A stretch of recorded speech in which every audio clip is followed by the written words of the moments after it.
Hello, नमस्कार दोस्तों, कैसे हो आप? आशा करता हूँ आप सभी खुश होंगे, स्वस्थ होंगे और मस्त होंगे। मैं रिंकू आप सभी का आपके अपने परिवार competition with Rinku YouTube channel पर आपका हार्दिक स्वागत करता हूँ। तो दोस्तों, आज हम मैथ की क्लास लेकर आए हैं और आज जो हमारा टॉपिक चल रहा था वो परसेंटेज, हमारा प्रतिशत वाला हमारा टॉपिक चल रहा था। प्रतिशत, परसेंटेज, जिसमें हम RS अग्रवाल बुक का जो सोल्यूशन कर रहे थे। देखो, कल लास्ट की वीडियो में जो है हमने जो क्वेश्चन करे थे वो 47 तक हमने क्वेश्चन कर लिए थे। आज 48वां क्वेश्चन स्टार्ट करते हैं। तो स्टार्ट करते हैं। देखो क्वेश्चन क्या है। क्वेश्चन ये है कि यदि ए की आय बी की आय से 10% अधिक है। सवाल में कहा है कि ए और बी हैं, उनमें से ए की जो आय है बी की आय से 10% अधिक है, तो बी की आय ए की आय से कितने प्रतिशत कम है, हमें ये ज्ञात करना है। तो अब देखो, जो सवाल में लिखा है, सवाल में क्या लिखा है कि ए की आय, तो ए की आय, देखो सपोज करो यहाँ ए है और यहाँ पर बी है। अब यहाँ पर लिखा है कि बी की आय से 10% अधिक है, तो बी की आय से अधिक है ना, तो बी की आय से अधिक है तो बी की आय 100 रही होगी, उससे 10 अधिक है, तो 10 अधिक है तो 10 अधिक का मतलब कितना हो जाएगा, 110 हो जाएगा।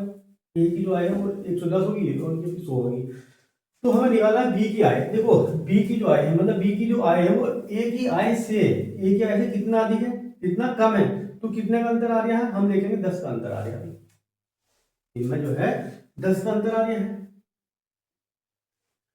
अब जो है देखो, इसमें क्या करेंगे, तो ए की आय, तो ए की आय है ना, ए की आय से कितने प्रतिशत कम है, तो ए की आय से कितने परसेंट कम है, 10। ये देखो 10% कम है, मतलब 10 कम है।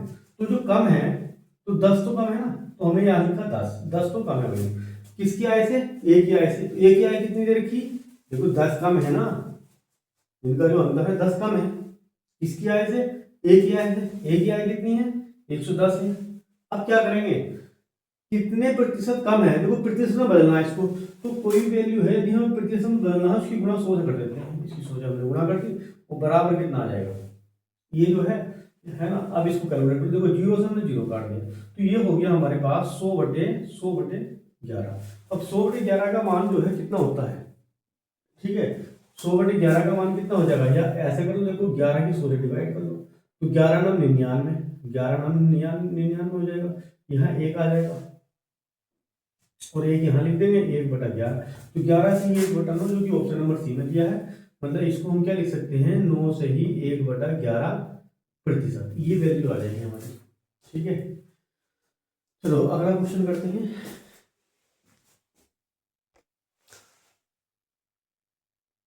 देखो भाई, क्वेश्चन नंबर 49 करते हैं। और क्वेश्चन नंबर जो 49 है वो इस प्रकार से है कि यदि नेता का वेतन पायल के वेतन से 25% अधिक हो, तो पायल का वेतन नीता के वेतन से कितने प्रतिशत कम है। देखो इसी टाइप का सवाल है ना, थोड़ा सा नाम बदल दिया गया है। देखो जैसे कि यहाँ पर कोई नीता है और इधर जो है ये पायल है, तो नीता का वेतन पायल के वेतन से 25%, पायल के वेतन से 25% अधिक है ना, तो पायल का वेतन रहा होगा 100 और इसका 25% अधिक है, तो ये हो गया 125। अब तो पायल का वेतन नीता के वेतन से कितने प्रतिशत कम है, ये बताना है कि जो पायल का जो वेतन है नीता के वेतन से कितने प्रतिशत कम है। तो कितने का अंतर आ रहा है इसमें, 25 का अंतर आ रहा है। देखो, तो हम क्या कह सकते हैं कि भाई 25 का अंतर आ रहा है, 25 का अंतर आ रहा है, 25 हमने ऊपर लिख दिया है ना। तो पायल का वेतन नीता के वेतन से, नीता का वेतन कितना है, 125 है ना, का के वेतन से कितने प्रतिशत कम है, प्रतिशत निकालना है तो गुणा 100 कर दो, बस इसको आप हल कर लेंगे। तो इसे जब हल करेंगे, देखो 25 का ना 25, 25×5 125, तो ये हो जाएगा 1/5 गुणा 100, और 1/5 गुणा 100 का मान कितना हो जाएगा, 5, इसको काट दो डायरेक्ट, या डायरेक्ट इसका मान कितना हो जाएगा, देखो 5 गुणे 20, ये 20% आएगा। मतलब 1/5 का डायरेक्ट मान भी हमने जो बता रखा है, एक सारणी बनवाई थी, एक वीडियो हमने अलग से बना रखी है इसके लिए, जो इसकी बेसिक वीडियो है, आप उसमें देख सकते हैं कि 1/5 की जो वैल्यू है डायरेक्ट कितनी आ जाएगी, 20% आ जाएगी। तो आप जो है वहां से देख सकते हैं, तो 20% मतलब ऑप्शन नंबर 20 सवाल का सही आंसर हो जाएगा। चलिए अगला क्वेश्चन करते हैं। देखो भाई, क्वेश्चन नंबर 50 का क्वेश्चन करते हैं। 50 का क्वेश्चन देखो क्या है कि यदि ए की आय बी की आय से 30% अधिक है, और तो बी की आय ए की आय से कितने प्रतिशत कम है, ये हमें ज्ञात करना है। देखो ये भी सेम सवाल है उसी प्रकार का, जैसे कि यहाँ पर ए है और यहाँ पर बी है, तो ए की आय बी की आय से 30% अधिक है। बी की आय से है ना, तो बी की आय हमने 100 मान ली, बी की आय से 30 अधिक है, तो मतलब ये 130 रही होगी। अब इसमें अंतर देख लो भाई, तो हम देखेंगे कितने का अंतर आ रहा है भाई, 30 का। अंतर को लिखेंगे ऊपर, जो भी अंतर उसको ऊपर लिख दिया। क्या पूछा है कि ए की आय से और ए की आय कितना लिख दिया भाई, 130% गुणा 100 कर दो, बस ये इसका आंसर हो जाएगा। 0 से 0 काट दो, तो ये हो जाएगा 300 बटे ये हो जाएगा 13, भाग दे देते हैं 13 को, 300 से भाग दे दो भाई इस टाइप से। तो 13 दूनी 26, 13 तिया 39 हो जाएगा, 13 दूनी 26 हो जाएगा भाई, 13 दूनी 26 हो जाएगा। और यहाँ पर कितने बचेंगे भाई, 4 बचा और 0 आ गया, है ना। 13 तिया 39, 13 तिया 39, एक बचा शेष, तो एक तो शेष को ऊपर, 13 यहाँ आ जाएगा। तो 23 से ही 1/13 आ गया। कितना आ गया, इसे हमने हल करा, 23 से ही 1/13%, जो कि ऑप्शन नंबर सी है। तो सी जो है इस सवाल का राइट आंसर हो जाएगा। देखो भाई क्वेश्चन नंबर 51 करते हैं, 51। क्वेश्चन नंबर 51 है हमारे पास, वो ये है कि यदि अनिल की ऊंचाई दीपक की ऊंचाई से 60% अधिक हो, तो दीपक की ऊंचाई अनिल की ऊंचाई से कितने प्रतिशत कम है। सवाल इसी प्रकार का है, बस थोड़ी सी भाषा बदल दी गई इस सवाल की। क्वेश्चन क्या कह रहा है कि देखो एक तरफ अनिल है, एक तरफ अनिल है, दूसरी तरफ दीपक है। अब दीपक की ऊंचाई 60% अधिक है। दीपक की ऊंचाई, किसकी ऊंचाई, अनिल की ऊंचाई। तो दीपक की ऊंचाई से, तो दीपक की ऊंचाई से तो ये 100 रही होगी, दीपक की ऊंचाई 60% अधिक है, तो ये 160 रही होगी। अंतर देख लो कितने का है, 60 का अंतर है। 60 का अंतर को ऊपर लिखेंगे। आगे सवाल में दीपक की ऊंचाई, जो दीपक की ऊंचाई है वो अनिल की ऊंचाई से कितने % कम है, तो कितने का अंतर है, 60 का। किसकी, अनिल की ऊंचाई से, अनिल की ऊंचाई 160 और गुणा 100 कर दो, इसको कैलकुलेट करना है। देखो 0 से 0 काट दो, 4 से काटते हैं, तो 4 से इसको काटेंगे जब हम, तो 4 से काटेंगे तो 4 25 चौका 100 होते हैं, 25 चौका 100, 4 से जब इसको काटेंगे तो ये आ जाएगा 4 चौक 16, है ना। अब 2 से काटते हैं इसको, जब 2 से काट 2 तिया 6 और 2 दूनी 4, तो ये हो जाएगा 25 तिया 75, 75 और बटे कितना आ गया 2, ये 75/2 आ गया। अच्छा 75/2 आ गया। अब देखो 75/2 को हम क्या कर सकते हैं, 2 को 75 से भाग दो आप इस टाइप से भी, 2 का ना 2 तिया 6 हो जाएगा। यहाँ पर कितना आ गया, 1 5 2 7 14, और यहाँ पर 1, तो 1 यहाँ लिखेंगे, 2 यहाँ लिखेंगे, जो शेष है। तो 37 से ही 1/2 आ गया डिवाइड करने के बाद, जो कि ऑप्शन नंबर सी में है। ऑप्शन नंबर सी, मतलब इसको हम लिख सकते हैं कि 37 से ही 1/2%, ये इस सवाल का राइट आंसर हो गया। चलिए अगला क्वेश्चन करते हैं। देखो भाई अब जो है क्वेश्चन नंबर 52 करते हैं। जो क्वेश्चन नंबर 52 है हमारा, वो ये है कि यदि x y से 10% अधिक हो तो y x से कितने प्रतिशत कम है। अब सवाल देखो यही है, सिर्फ सवाल की लैंग्वेज बदल दी गई है। आप समझेंगे बात को कि x और y दे रखा है, देखो x है और एक y है। देखो y से 10% अधिक है, तो y से 10% अधिक है ना y से, तो इसको ये 100 रहा होगा, ये 110 रहा होगा।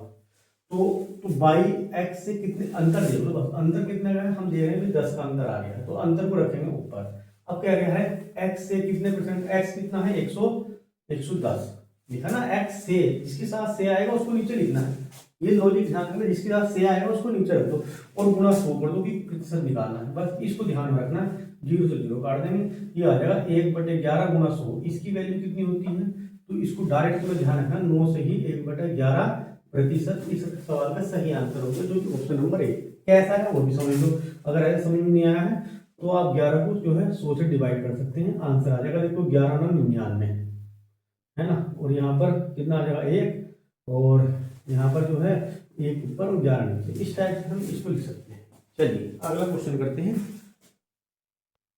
देखो भाई क्वेश्चन नंबर 53 करते हैं। क्वेश्चन नंबर 53 है कि यदि ए की आय बी की आय से 20% कम हो तो बी की आय ए की आय से कितने % अधिक है। कहने का मतलब देखो क्वेश्चन सेम है, इस सवाल में जो है क्या पूछा गया है, देखो यहाँ पर कम दे रखा, पीछे के सवाल जो हमने करे उसमें अधिक दे रखा था, बस थोड़ा सा यही अंतर है। यहाँ पूछा क्या है अधिक, यहाँ पर पहले कम दे रखा था, अब कहते मतलब उसका थोड़ा सा उल्टा कर दिया गया है। सवाल ऐसे करना है, देखो ए और बी की बात चल रही है, तो यहाँ पर ए रहा होगा, यहाँ पर बी रहा होगा। सवाल में बी की आय से 20% कम है, कि कम की बात करी ना, तो बी की आय 100 रही होगी, इससे 20 कम है, तो 100 से 20 का मतलब 80 रहा होगा। बस अंतर देख लेते हैं, तो हम देखेंगे 20 का अंतर, तो अंतर को लिखेंगे ऊपर। अब देखो से किसके साथ आ गया, लिखा ना ए की आय से, तो से किसके साथ आ गया, ए के साथ, तो ए की आय कितनी 80 को लिखेंगे यहाँ गुणा 100 कर दो बस। प्रतिशत निकालना, गुणा 100 कर दिया हमने। अब क्या करेंगे, देखो 0 से 0 काटो, 2 1 2, 2 चौका 8, मतलब ये आ गया 1/4 गुणा 100। 1/4 गुणा 100, 25 चौका 100, 25%। Direct answer. 25 कैसा है, नहीं आ रहा समझ में, तो आप क्या करेंगे, 4 को जो है इस टाइप से 100 से भाग करेंगे, है ना, या डायरेक्ट लिख लेंगे। 25 चौका 100, डायरेक्ट देख लो ना, 25 चौका 100 होते हैं, डायरेक्ट आंसर आ जाएगा, जो कि ऑप्शन नंबर हमारा ऑप्शन नंबर बी है। ऑप्शन नंबर बी सवाल का सही आंसर। अगला क्वेश्चन करते हैं, चलो देखो क्वेश्चन नंबर 54 क्या दे रखा है, यदि देखो सवाल नंबर 54 में क्या है, यदि ए की आय बी की आय से 25% कम है तो बी की आय ए की आय से कितने प्रतिशत अधिक है। सवाल इसी प्रकार का है, सेम क्वेश्चन है। देखो ए और बी की बात हुई है, तो ए और बी ये देखिए भाई, बी की आय से 25% कम है, तो बी की आय तो 100 रही होगी, 25 कम है तो ये 75 रही होगी। अंतर चेक कर लो, 25 का अंतर आ रहा है, 25 का अंतर आ रहा है, 25 को यहाँ लिख लो। अब जिसके साथ से आ रहा है उसको नीचे लिख लो, से ए की आय से आ रहा है ए के साथ, ए का मतलब 75 और गुणा 100 कर दो, बस ये सवाल है। 25 ही का ना 25, 25 दिया 75, मतलब 1/3 गुणा 100। तो इसको जब कैलकुलेट करेंगे 1/3 को जब प्रतिशत में बदलते हैं तो क्या होता है इसका, 33 से ही 1/3%, 33 से ही 1/3%। कैसा आया समझ लेते हैं, नहीं आ रहा समझ में तो देखो 100 यहाँ लो, टेंशन मत लो, देखो इस टाइप से 3 तिया 9 हो जाएंगे, 1 0 3 तिया 9, है ना, एक इस एक को यहाँ 3 के यहाँ, तो ये आ जाता है इस प्रकार से। चलिए अगला क्वेश्चन करते हैं, क्वेश्चन नंबर 54 तो हो गया, 55 करते हैं। देखो भाई क्वेश्चन नंबर 55 करते हैं। क्वेश्चन नंबर 55 में ये लिखा है, यदि ए की आय बी की आय से 50% कम हो तो बी की आय ए की आय से कितने प्रतिशत अधिक है। अब देखो यहाँ पर भी सेम सवाल है, यहाँ पर ए है और ये बी है, तो क्या कहा है, बी की आय से, तो से 50% कम है, तो बी की आय तो 100 रही होगी, इसकी आय से 50% कम है तो ये 50 रही होगी। अंतर देख लो भाई, अंतर कितना आ रहा है 50 का, 50 का जो अंतर है उसको नीचे ऊपर लिख देते हैं। अब ये देखना है कि ए की आय से, तो से किसके साथ आ रहा है, से आ रहा है ए के साथ, तो उसके नीचे रख लेंगे, ए का मान कितना है 50 और गुणा कर देते हैं 100, इसे काट देते हैं, 50 से 50 कट गया, कितना आ गया 100%। तो 100% जो है इस सवाल का सही आंसर, जो कि ऑप्शन नंबर सी में दिया है। चलिए अगला क्वेश्चन करते हैं, क्वेश्चन नंबर 56 करते हैं। देखो क्वेश्चन नंबर 56 थोड़ा बदल दिया गया है, देखो थोड़ा अलग टाइप का क्वेश्चन आ चुके हैं। यदि ए का 60% बराबर है बी का 3/4 हो तो ए अनुपात बी बराबर क्वेश्चन मार्क, मतलब हमें ए अनुपात बी का मान हमें ज्ञात करना है। अब देखो इसमें जो सवाल में लिखा है उसके अकॉर्डिंग हम सवाल करते हैं। देखो सवाल में क्या लिखा है, ए का, तो हमने लिखा ए का मतलब होता है गुणा 60%, तो 60% का मतलब बटे 100 हमने नीचे लिख दिया, बटे 100। आगे क्या है बराबर, तो बराबर ऐसे लिखा बी गुणा 3/4, ये सवाल में कहा गया, हमने ऐसे लिख दिया। अब क्या करेंगे, देखो 0 से हमने 0 काट दिया, 2 तिया 6 और 2 पंजे 10, ये हो गया a गुणा 3/5 बराबर b गुणा 3/4, ये वैल्यू हमारे पास आ चुकी। अब हम क्या करते हैं, a और b को क्योंकि अनुपात याद करना है तो इस b को हम इधर ले आते हैं, तो a है ना, जब b को इधर लेकर आए तो इधर b गुणा में इधर जाकर भाग में हो जाएगा। अब इधर इसे बराबर कर लेते हैं। अब क्या कर लेते हैं, इधर 3/4 लिखा हुआ है। अब जब ये वाली वैल्यू इधर जाएगी तो ये इधर चली जाएगी और ये नीचे चली जाएगी, तो यहाँ पर गुणा का निशान लगाकर यहाँ 5/4 लिख सकते हैं भाई, 3 नीचे आ जाएगा।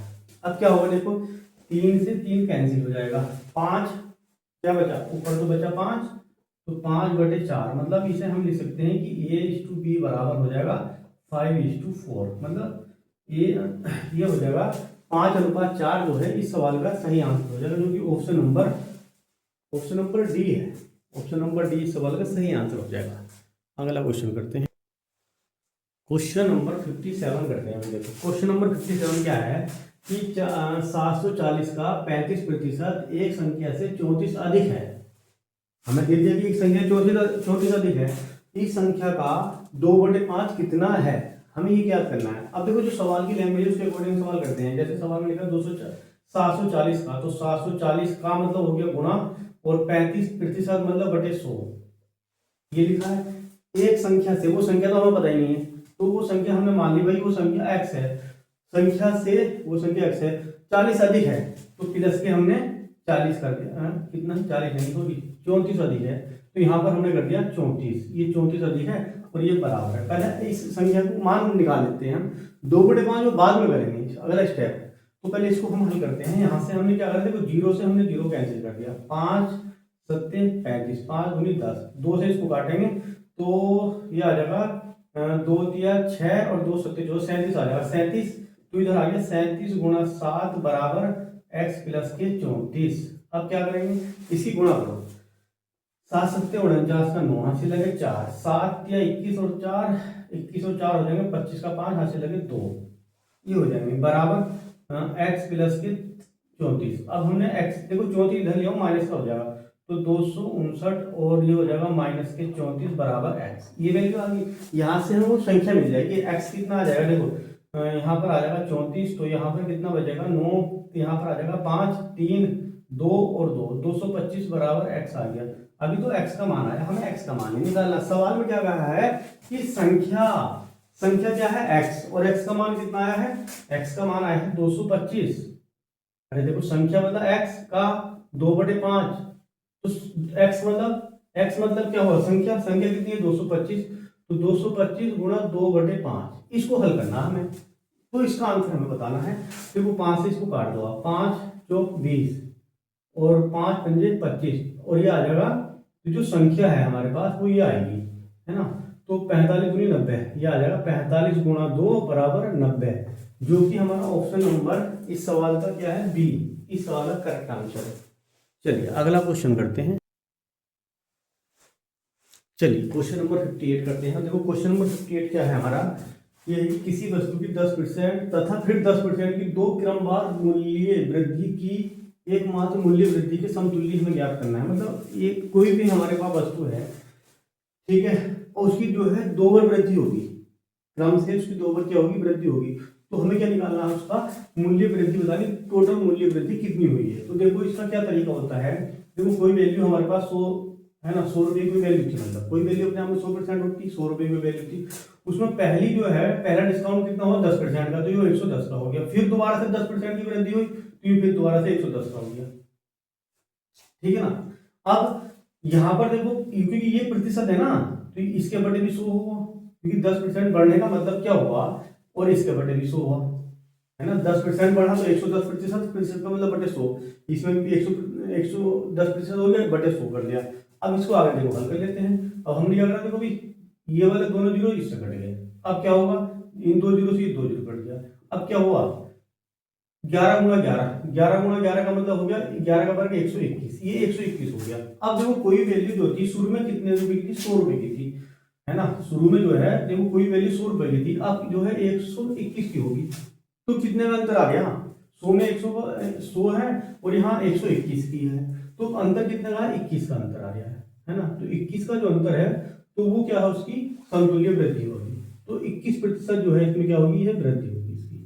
तो ये जो है इस सवाल का आंसर हो जाएगा, जो कि क्या हो जाएगा, हमारा ऑप्शन नंबर सी में दिया है, ऑप्शन नंबर सी। अब देखो इस टाइप के सवालों करने के और भी फार्मूले होते हैं, ठीक है ना। तो कुछ फार्मूले हम इसके बारे में होते हैं, कुछ फार्मूले आपको लिखवा रहे हैं। देखो समतुल्य, है ना, 2 लगातार छूट या सक्सेसिव फार्मूला इनको बोलते हैं, है ना, 2 सक्सेसिव फार्मूला, कुछ सूत्र लिखवा रहे हैं इस टाइप के सवाल को करने के लिए, सूत्र है ना, 2 सक्सेसिव या 2 लगातार छूट, ऐसे लिख लेते हैं, चलो हिंदी में कर लेते हैं, 2 लगातार छूट, 2 लगातार अगर छूट हो रही है। देखो छूट का मतलब ये हुआ जैसे कि यहाँ वृद्धि भी हो सकती है और जो है हानि भी हो सकती है, ठीक है। तो जैसे कि जो है कोई वैल्यू हमारे पास दे रखी है, कोई वैल्यू जैसे हमारे पास दे रखी है ए और बी, कोई वैल्यू दे रखी है, जैसे हमने कहा कि ए और बी जो है 2 छूट हो रही लगातार, मतलब मान लिया कि पहली छूट ए है, दूसरी छूट ए है, मतलब ये वृद्धि हो रही है, जैसे इसमें वृद्धि हो रही है, पहली जो है 10% की वृद्धि, दूसरी भी 10% की वृद्धि हुई। तो हमने मान लिया 2 लगातार छूट की अगर बात करती है, तो 2 लगातार छूट को हमने मान लिया कि पहली छूट ए है, दूसरी छूट बी है। तो जैसे यहाँ पर पहली छूट ए है, फिर दूसरी छूट बी है, ठीक है। और देखो यहाँ पर जो वृद्धि हो, दोनों में क्या हो रही है, यहाँ भी वृद्धि है और यहाँ भी वृद्धि हो रही है। तो यहाँ पर क्या लिखेंगे, ए प्लस बी और प्लस ए बी और बटे 100। तो एक तो ये वाला फार्मूला हो जाएगा। देखो यहाँ से यदि ऐसा भी हो सकता है कि भाई दूसरी बात क्या है, यहाँ पर तो वृद्धि हो रही है लेकिन दूसरे में क्या हो रही है, उतनी कमी हो रही है, तो यहाँ पर कमी हो रही होगी। देखो यहाँ पर जो है कमी हो रही होगी तो बी वाले में हमने क्या कर दिया, माइनस का चिन्ह लगा दिया। अगर कमी हो रही तो माइनस, मतलब एक जगह वृद्धि हो रही है, एक जगह माइनस हो रही, तो ए माइनस बी और यहाँ पर लगा देंगे। देखो एक जब इनकी गुणा करेंगे ए गुणा बी, तो ए यहाँ पर ए गुणा बी अगर करते हैं तो प्लस माइनस माइनस हो जाएगा, माइनस का ए बी और बटे कितना आ जाएगा 100। ये वाला सूत्र हो जाएगा एक आपका। एक तीसरा सूत्र देखो यहाँ से क्या आएगा, यदि हो सकता है कि भाई शुरू में जो है कमी हो रही है तो माइनस का है, और बाद में क्या हो रही वृद्धि हो रही, तो यहाँ प्लस का बी रहा होगा, तो फिर माइनस का है तो इसको कर दें माइनस का ए बी बटे 100 हो जाएगा। इसी प्रकार से हो सकता है भी दोनों में जो है दोनों जगह कमी हो रही हो, है ना। देखो इसका जो है अगला फॉर्मूला क्या हो जाएगा, यहाँ भी कमी हो रही है फिर यहाँ भी कमी हो रही है, दोनों जगह कमी हो रही है, लगातार दोनों जगह कमी हो रही है। तो अब देखो इनकी गुणा करें तो माइनस माइनस प्लस का हो जाएगा ए बी बटे 100, ए बी बटे 100। तो ये जो है हमारे चार जो है सूत्र है इसके सक्सेसिव के, है दो लगातार छूट के जो है ये सूत्र है। अब इन सूत्रों की सहायता देखो इस सवाल को किस टाइप से हम हल कर सकते हैं, करते हैं। देखो इस सवाल को दोबारा हल करते हैं इस सूत्र के माध्यम से। देखो कोई वस्तु की 10% की कमी यहाँ, सॉरी 10% की और 10% की वृद्धि यहाँ, 10% की वृद्धि हो रही, दो लगातार मतलब क्रम से मूल्य वृद्धि हो रही है। तो यहाँ पर यो भी है यो भी है, तो देखो शुरू में ए का मान कितना है, देखो ए का मान यहाँ वृद्धि में प्लस प्लस का सूत्र लगेगा, तो ए प्लस का बी, ए प्लस का बी और प्लस ए बी और बटे 100, ये वाला सूत्र लग जाएगा। ए का मतलब क्या है 10 प्लस बी का मतलब क्या है 10 और प्लस ए बी मतलब ए गुणा बी, मतलब हमने लिखा 100 गुणा 100, सॉरी 10 गुणा 10, ये आ जाएगा। और फिर क्या आ जाएगा यहाँ पर बटे 100। तो बस अब इसको देखो हल करते हैं जब, तो यहाँ पर क्या होता है कि भाई 2 जीरो से 2 जीरो कैंसिल हो गए, अब इनको जोड़ लिया हमने तो 10 और 10 20 हो गया, प्लस जब इसको काटेंगे तो यहाँ पर 1 बचा, तो बराबर कितना आ गया 21%। तो ये हमारा इस टाइप से ये सवाल इस टाइप से कर सकते हैं। तो इस सूत्र के माध्यम से हम इस टाइप के सवाल को ऐसे ही हम जल्दी से कर सकते हैं। तो आप ऐसे कर लो या ऐसे कर लो, दोनों तरीके से हो जाएंगे। इन सूत्रों को थोड़ा ध्यान रखना है कि भाई वृद्धि हो रही है तो प्लस एक वृद्धि हो रही है, एक बार कमी हो रही है तो ये वाला सूत्र है ना, फिर कमी हो रही है वृद्धि हो रही है ये वाला सूत्र, दोनों जगह अगर क्या हो रही है हानि हो रही है या कमी हो रही है तो ये वाला सूत्र, और ये लगाकर फटाफट से हो जाएंगे जब दो लगातार वृद्धि की बात होती है। चलिए अगला क्वेश्चन करते हैं। देखो भाई क्वेश्चन नंबर 59 करते हैं। क्वेश्चन नंबर 59 क्या है, क्वेश्चन नंबर 59 ये है कि किसी वस्तु के मूल्य में पहले 10% की वृद्धि की गई तथा उसके बाद क्या हुआ तथा इसके उपरांत 20% की वृद्धि की गई। यदि अंतिम बढ़ा हुआ मूल्य 33 रुपए है तो प्रारंभिक मूल्य हमें ज्ञात करना है। तो प्रारंभिक मूल्य हमें पता ही नहीं क्या है प्रारंभिक मूल्य, तो हमने मान लिया कोई वस्तु है उसका प्रारंभिक मूल्य जब नहीं दे रखा तो हमने 100 रुपये मान लो या एक्स मान लो, तो कुछ भी मान के हम कर सकते हैं। तो मान लिया प्रारंभिक मूल्य जो है उसका एक्स रहा होगा, या 100 भी मान सकते हैं, कुछ भी मान के आप कर सकते हैं, चलो एक्स मान के करते हैं हम। तो प्रारंभिक मूल्य उसका एक्स है, चलो ठीक है भाई मान लिया ये एक्स है। अब देखो शुरू में क्या है 10% की वृद्धि की गई, तो 10% की वृद्धि का मतलब क्या हो गया कि भाई वो 110 रही होगी, 110% बटे 100 कर दिया हमने गुणा का निशान, फिर 20% की वृद्धि की तो 120% होगी, तो 120% का मतलब हो गया 120 बटे 100 हो गया। अब बराबर उसके बाद क्या हो जब वृद्धि करेगी तो अंतिम बढ़ा हुआ मूल्य 33 के बराबर है, तो 33 रुपए के बराबर है, हम 33 रुपए आ गए बराबर 33 हमने लिख दिया। भाई इसको कैलकुलेट कर लेते हैं। हमने क्या करा देखो भी इन दो जीरो से ये वाला जीरो भी गया ये वाला जीरो भी गया, चलो भाई ठीक।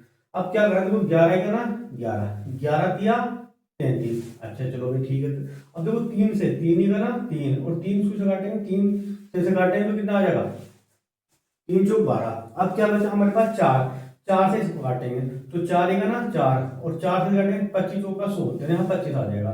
तो ये आ गया हमारे पास x बटे 25 बराबर, मतलब ये x बराबर 25 घर जाकर क्या में चला जाएगा गुणा में चला जाएगा, तो 25 का ना 25 तो 25 आ गया 25%। इसका जो सॉरी 25% नहीं होगा, इसमें 25 कितने रुपए मूल्य तो 25 रुपए बढ़ा, ये 25 ये जो नहीं रुपए में आएगी ये वैल्यू हमारे पास, तो ये जो है 25 रुपए आएगा। तो ये हमारा ऑप्शन नंबर डी जो है इस सवाल का सही आंसर हो जाएगा। अगला क्वेश्चन करते हैं। चलो अब क्वेश्चन नंबर 60 करते हैं। जो क्वेश्चन नंबर 60 है वो क्या है कि 20% तथा 5% के दो क्रमवार बट्टे किस एकमात्र बट्टे के समतुल्य है। तो बट्टे का मतलब क्या होता है सक्सेसिव वाला सूत्र रहेगा, बट्टे मतलब समतुल्य है ना, डिस्काउंट।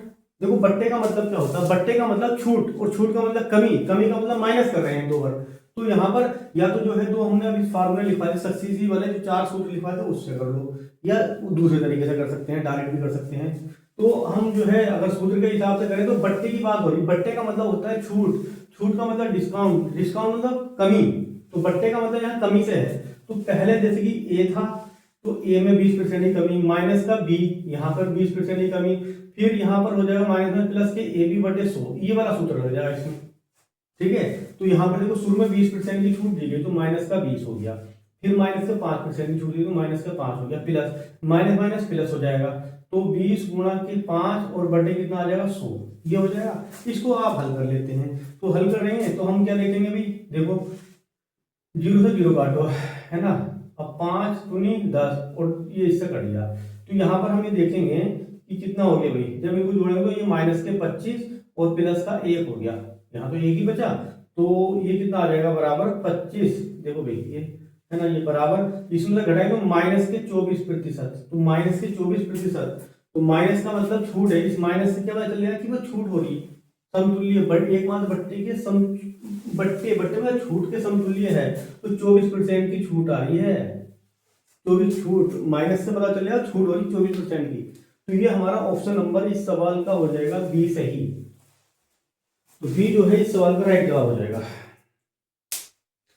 तो आई होप दोस्तों ये वीडियो आपको पसंद आई होगी। तो दोस्तों आज के लिए इतना ही, यदि ये वीडियो आपको पसंद आई तो आप अपने वीडियो को लाइक करिए, हमारे चैनल को सब्सक्राइब करिए और हमारी इस वीडियो को अपने दोस्तों में शेयर करिए। मिलते हैं अगली वीडियो में, तब तक के लिए जय हिंद, वंदे मातरम।